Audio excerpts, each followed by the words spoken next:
Halo, selamat pagi, balik lagi dengan aku Anwar Orlando dan saya Nisa. Kita dari Desainku Surabaya. Nah, di sesi kali ini kita mau membahas buku tentang seni membaca wajah ya. Kita teruskan untuk bab berikutnya. Yes, sampai habis ya. Oke, langsung aja Mbak Nisa ya. Oke. Kita terakhir ada di bab bagian berapa nih?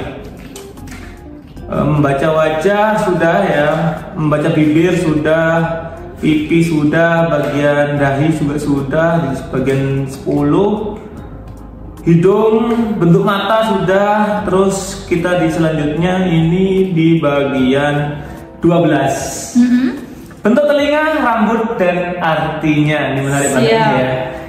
Oke, mungkin tak kasih pengantar dulu ya. Nanti mungkin bisa dijelaskan lebih lanjut oleh Mbak Nisa. Yang pertama di sini dibahas dari bentuk telinga dulu, terus rambut dan beserta artinya. Lihatlah wajah Anda di depan cermin, apapun hasilnya, Anda tidak perlu berkecil hati. Ya, benar. Kepribadian dan karakter Anda adalah bawaan yang melekat pada diri Anda sejak masa anak-anak. Sekarang cobalah Anda perhatikan wajah seseorang, mungkin saja Anda akan menemukan kesimpulan tentang karakternya. Namun wajah bukanlah jaminan. Wanita yang cantik belum tentu wanita yang baik, pria yang tampan pun belum tentu pria yang bisa dipercaya. Bentuk wajah menggambarkan karakter seseorang. Anda dapat mengetahuinya lebih rinci ketika Anda mencermati bagian-bagian yang terdapat pada wajah termasuk telinga kayak gitu. Nah, ini bentuk telinga sendiri. Yang pertama ada telinga kecil, telinga sedang, telinga besar, telinga tebal, telinga lebar, telinga panjang, pendek dan menyudut, telinga tajam, berambut, telinga lebih tinggi dari alis, dan telinga kuning. Nah, ini singkat saja ya. Untuk telinga kecil ini cenderung merasa tidak aman, tahu apa yang diinginkan, pekerja keras, mudah berekspresi tapi serius. Tapi kalau telinga sedang adalah pendengar yang baik, mampu beradaptasi dengan cepat. Telinga besar ini cenderung cerdas, sensitif, baik hati dan memperhatikan orang lain. Sedangkan untuk telinga tebal dapat membawa keberuntungan. Wah, ini mungkin masih tanda tanya ya untuk dapat membawa keberuntungan seperti apa. Telinga lebar memiliki perilaku yang baik tetapi kadang-kadang terlihat bodoh. Telinga panjang memiliki kemampuan mendengarkan yang luar biasa. Telinga pendek cenderung suka mengumpulkan informasi lalu memperhatikannya secara serius.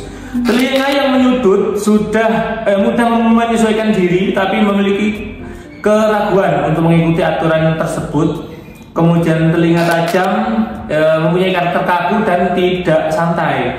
Telinga berambut ini mempunyai karakteristik cermat dan teliti, tetapi waktu dan tenaganya habis untuk hal yang tidak penting. Kemudian untuk letak telinga yang lebih tinggi dari alis, memiliki daya ingat yang tinggi dan ingin berprestasi tinggi.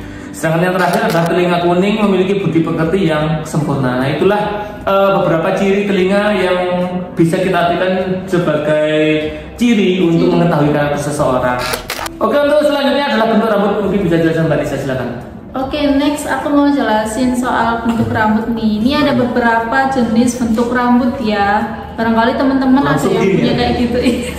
Nanti bisa dilihat nih artinya seperti apa gitu. Nah, ini ada garis rambut rendah. Ini maksudnya yaitu lambat dalam berpikir dan bertindak. Lalu yang kedua yaitu rambut kering dan kaku. Ini menunjukkan orang yang pemberani. Nah, lalu ada lagi yang rambut halus, yaitu penakut dan pemalu. Rambut halus? Rambut halus. Apa ini? Apa ini? Rambutnya halus gitu loh maksudnya. Iya, rambutnya ini loh halus. Ya, tapi artinya lain.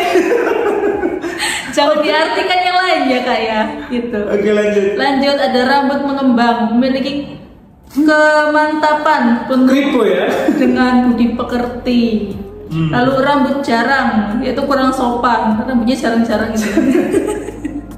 Rambut hitam, yaitu pemberani, segana terhadap tetangga, memiliki budi pekerti dan pandai. Ini rambut kita kan hitam semua ya? Iya. Kecuali satu ya. Apa? Kan nggak hitam, kuning. Apa tuh? Teman kita yang satu. Oh, satu. Iya benar-benar. Lalu yang terakhir yaitu rambut kuning. Nah, ini rambut kuning. Ya, rambut kuning ini apa nih? Kurang budi pekerti. Udah marah. Untuk anak kita di sini. Perlu di-spill nggak ini? Jangan-jangan nanti dia tersinggung. Oke, itu ya untuk jenis-jenis rambut ya. Jenis-jenis rambut tadi sudah dijelaskan oleh Mas Anwar soal bentuk telinga, lalu saya juga jenis rambut. Lalu untuk bab selanjutnya, kali ini aku mau jelasin soal bagian 13, yaitu ekspresi wajah dan artinya. Wajah. Wow. Nah, ini ada beberapa bentuk ekspresi ya, ada ekspresi makro dan mikro. Nah tuh, aku mau jelasin dulu untuk yang makro, nanti Mas Anwar yang mikro ya. Oke.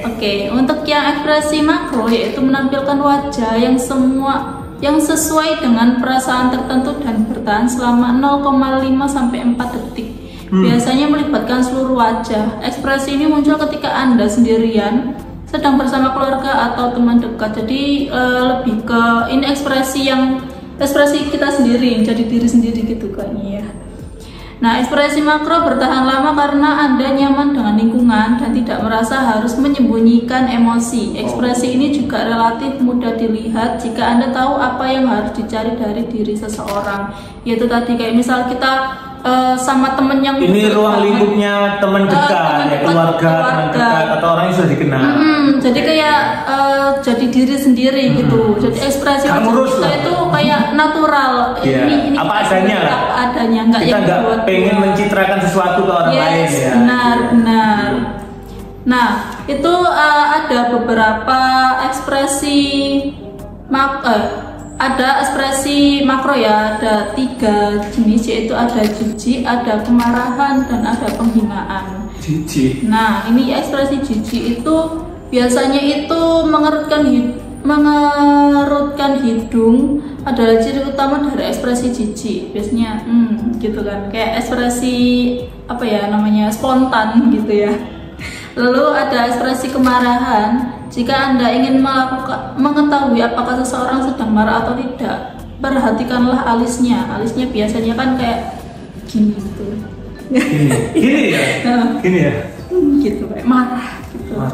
Lalu ada lagi ekspresi penghinaan. Nah ini biasanya digunakan untuk mengekspresikan ketidaksetujuan. Nah, ekspresi itu ditandai dengan dagu yang terangkat, yang mempermudah seseorang untuk memandang rendah siapapun yang menghinanya. Gini ya? Gini. Dahi yang mengkerut berarti gini kan? Iya. Dagunya kayak. Oke, lanjut ya. Ini ada ekspresi mikro, bisa dijelaskan oleh Mas Anwar. Oke, yang selanjutnya yaitu ekspresi mikro dari wajah seseorang, bisa kita baca ya. Ini ada berapa nih? Ada 3 bagian juga. Yang pertama, mungkin kita jelasin dulu apa sih ekspresi mikro itu ya. Ekspresi mikro adalah versi singkat dari ekspresi wajah emosional. Ekspresi ini muncul dan hilang dari wajah dalam sepersekian detik, kadang-kadang 1/30 detik. Nah, ini ekspresi singkat dan sifatnya temporer gitu ya. Ekspresi mikro terjadi sangat cepat hingga jika Anda berkedip, Anda mungkin akan melewatkannya, mungkin kaget, kayak gitu ya. Ekspresi ini biasanya menandakan emosi yang tersembunyi, kadang-kadang tidak ditutupi, tetapi hanya diproses dengan cepat. Oke, yang pertama, menemukan ekspresi. Ekspresi mikro terjadi karena ekspresi wajah tidak dapat dikontrol sepenuhnya, walaupun seseorang sudah berusaha mengontrolnya. Nah, ini refleks ya, semacam orang kaget tadi kan, yang ekspresinya tidak bisa dikontrol padahal dia sudah menahan. Gitu. Ada 2 jalur netral di dalam otak yang memediasi ekspresi wajah. Kedua jalur itu saling menarik pada wajah ketika seseorang sedang berada dalam situasi emosional yang intens, tetapi ia berusaha menyembunyikan perasaannya. Ketika seseorang berusaha menyembunyikan emosinya, dengan kemungkinan emosinya sesungguhnya mengalami kebocoran. Kebocoran ini biasanya terjadi dalam bentuk ekspresi mikro. Jika Anda tidak memperhatikan wajahnya secara cermat, Anda mungkin saja melewatkan emosi yang sebenarnya dirasakan oleh orang tersebut. Jika ingin memahami emosi seseorang secara lebih mendalam, Anda harus peka terhadap ekspresi mikro. Memiliki pemahaman mendalam tentang perasaannya sangat penting untuk mengembangkan hubungan pribadi yang sensitif. Nah, ini mungkin sesuai dengan yang dilakukan para ahli ekspresi mungkin ya. Ini bisa melihat seorang mempelajari ekspresi wajah dan mencitrakan dari karakter seseorang itu sendiri, meskipun hanya sepersekian detik untuk ekspresi yang ditampilkan gitu. Yang kedua adalah kehalusan. Ekspresi yang halus bahkan lebih kecil daripada ekspresi mikro, sehingga Anda harus mencurahkan perhatian yang cukup besar untuk mendapat mendeteksinya. Ekspresi ini muncul sebelum emosi dapat dirasakan sepenuhnya dan merupakan respons alami terhadap keadaan sekitar. Emosi penuh terlihat untuk waktu yang singkat, namun ekspresi halus mungkin hanya mengandung potongan dan emosi penuh dan menjadi kunci untuk mendeteksi penipuan. Nah, ini mungkin yang tadi tak jelasin ya, yang dipakai oleh para ahli ekspresi untuk bisa mendapatkan apakah seseorang ini melakukan kebohongan atau tidak. Gitu. Kemunculannya bisa singkat, dapat disembunyikan lebih mudah daripada ekspresi mikro. Yang ketiga ada bahasa tubuh. Bahasa tubuh ini setelah Anda mampu mengenali wajah seseorang, Anda dapat mulai mempelajari bahasa tubuhnya. Jadi ekspresi itu yang ada di wajah dan juga bisa dibaca dari gerak-gerik di tubuhnya gitu ya. Bisa lanjutan merupakan bahasa dan lanjutan ketika sudah berekspresi, ekspresi bisa dibaca, ekspresi tubuh juga akan bisa menjelaskan sesuatu gitu. Berikut ini poin-poinnya dari bahasa tubuh. Jika ia berdiri tegak dengan bahu ditarik ke belakang, berarti ia merasa nyaman dengan tubuhnya. Postur tubuhnya membungkuk menunjukkan kurangnya rasa percaya diri. Harus gini ya? Harus gini. Sekarang harus gini duduknya. Jika ia bersikap jujur dan emosinya, ia tidak akan kesulitan melakukan kontak mata dengan Anda. Ya, itu relate sih. Ketika ada seseorang yang mungkin berbohong dengan kita, pasti tatap matanya itu kemana-mana, jadi nggak langsung fokus ke satu orang gitu ya. Terus perubahan yang terjadi pada matanya dapat menunjukkan bahwa ia sedang berbohong.